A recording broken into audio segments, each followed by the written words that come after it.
Manager John Doyle recently, a conversation about the way things are going with this team, and Christine asked Doyle what he likes about the last part of this season. You know what, I think over the last 8 weeks, it's been an improvement.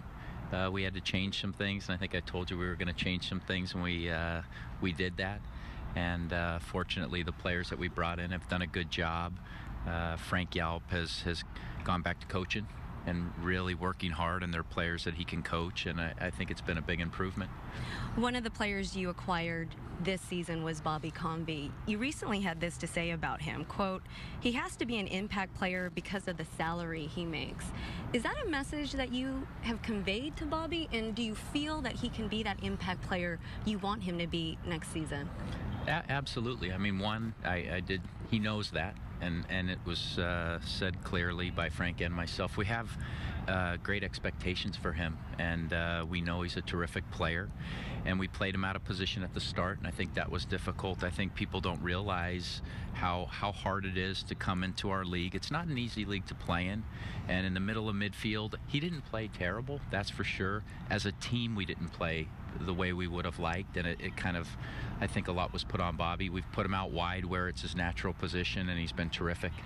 With the season about to end here, let's look ahead to the 2010 season. What will be your priorities in the off season, and how do you plan to address the team's needs? Yeah, I think you always want to get a creative attacking player. I think defensively we're pretty good. Our midfield, maybe an offensive midfielder, a goal scorer. We have two great goal scorers in Ryan Johnson and Cornell Glenn. Arturo Alvarez is creative, but it's always good to add one more and get the competition level up a little more.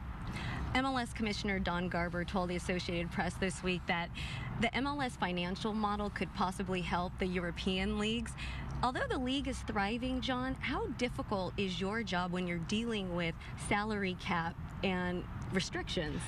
Yeah, for the general managers in the league or technical directors, it's a battle, because it's a great league that we're in, but we in some things we don't have the financial capabilities that big leagues around the world have. So we have to work a little harder, and we have to climb under rocks or dig under rocks and look around and find players and be creative. So it's challenging, I'll say that much for it, and it's fun. And we have to find players that are very interested in coming to the U.S. Well, John, thanks so much for taking the time. I know you're a busy man, and I would say get a lot of rest in the off season, but I know that's not going to happen. You and Frank will be very busy. Okay. Thank you. All right, folks, stay with us. More on the Corona Halftime Show coming up right after this. Stay with us.